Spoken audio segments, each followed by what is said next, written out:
How many times a day do you have to think about money? How would your life change if you have access to unlimited financial resources? Are you forced to work for money, or you do like what you do? Before moving on to our video, answer honestly all these questions. After all, if you are serious about changing your life for the better, then you need to start here and now.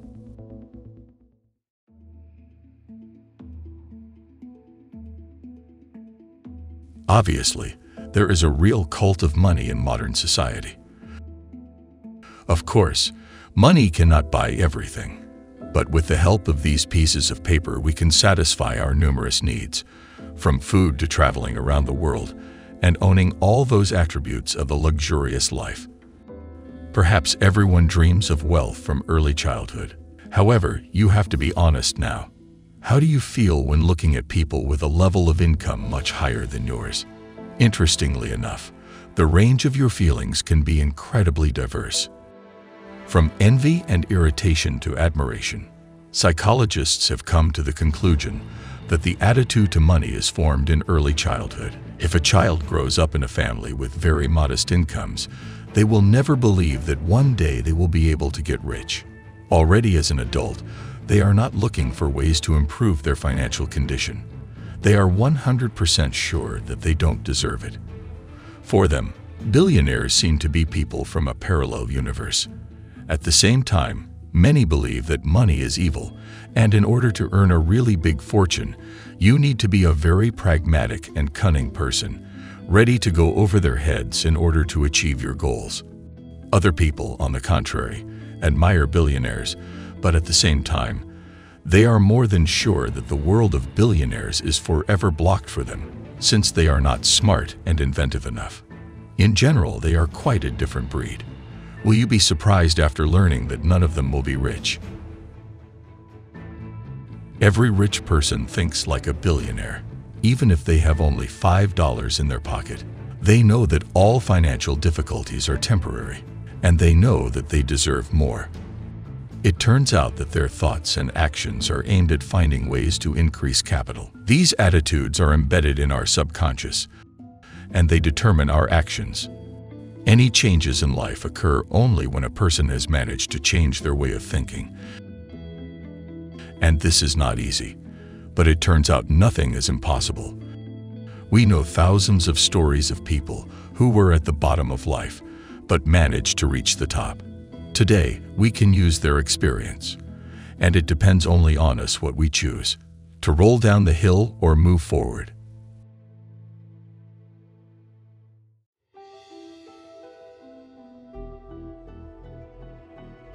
These days, the world is changing much faster than it did a few decades ago.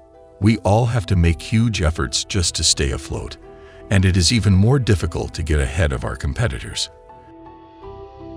In order not to lose yourself in this crazy world where everyone is rushing somewhere, you need to feel the current time and understand its laws and rules.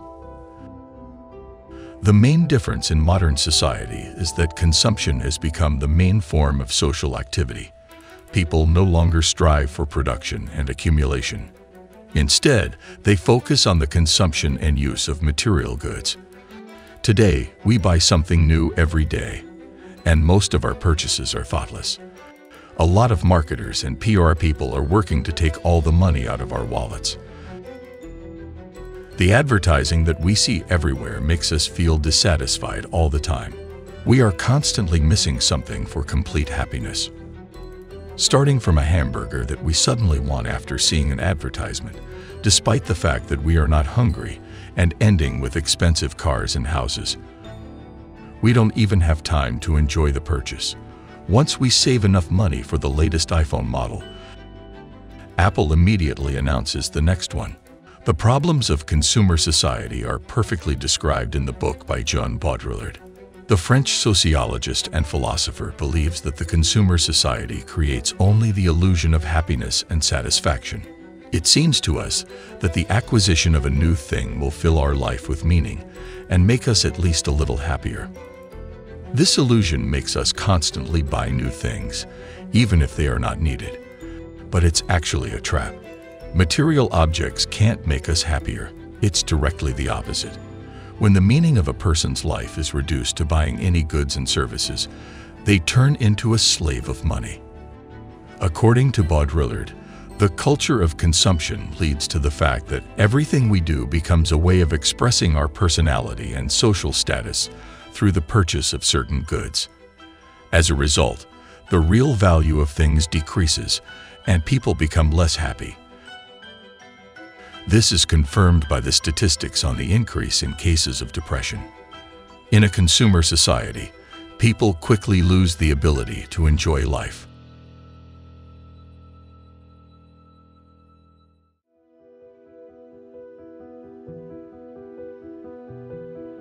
In a consumer society, most people live from paycheck to paycheck. It seems that if we earn more, the situation would change, but this is not true. According to the latest research, most people today have financial difficulties, regardless of how much they earn. After all, with an increase in income, you begin to want more and more. After having a promotion, most people immediately increase their expenses. Now they can afford more expensive restaurants, better clothes, and a bigger house. This list will never end. Many people who earn quite large sums of money continue to use loans. The reason is that they are not able to live within their real resources and limits. If you live from paycheck to paycheck, and if you have to work constantly to live the life you are used to, then you are a participant in the endless rat race. It is simply impossible to win in such a race, since each participant runs like a squirrel in a wheel.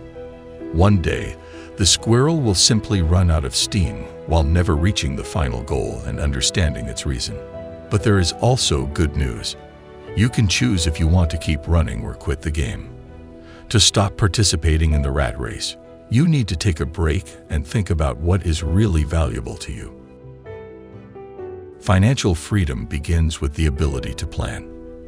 Take a moment to make a list of things which are really important to you. You need to define things which you are ready to lose.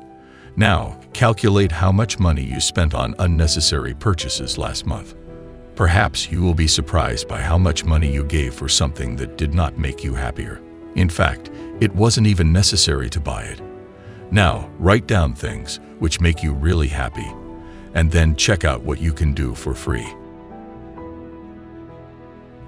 It can be an evening with friends, a walk in the fresh air, or a date with a loved one. Money can't buy all this, but we always refuse these pleasant things because of work. And for what?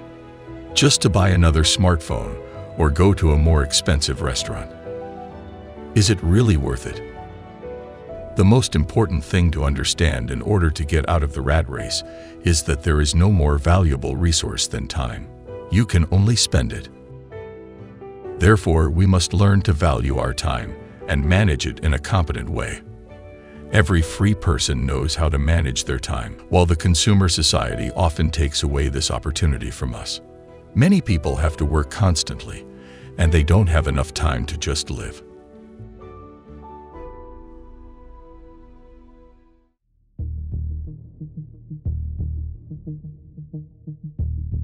If you ask anyone if they think they are being paid enough for their work, the answer is likely to be negative. We all want to work less and earn more. This is human nature. But you need to understand that in a capitalist society, there is one simple rule. A person is paid in proportion to the value that others see in them. People who define value create the very market of goods and services. For example, many people think that football players have high salaries. Why do miners who risk their lives every day, perform incredibly difficult and important work, receive a miserable penny compared to the fees of football stars? At the same time, you and I, as a part of society, have formed this level of income for them. Their fans are ready to spend money to attend matches, to buy merchandise, and advertisers are ready to pay a lot of money for their goods to be advertised during the break of an important match. Therefore, in order to get decent money, you need to represent value. In other words, you need to study the market and understand what problems of modern society you can solve. Most of the truly rich people are distinguished by the fact that their attention was directed to the outside world. Perhaps you like to draw, but who can find your paintings valuable?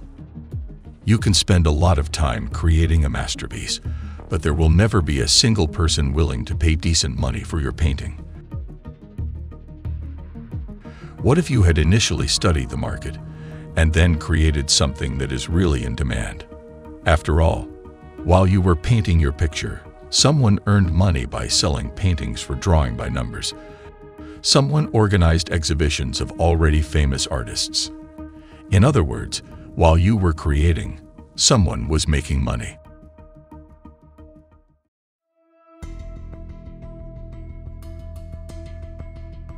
Perhaps you are depressed now.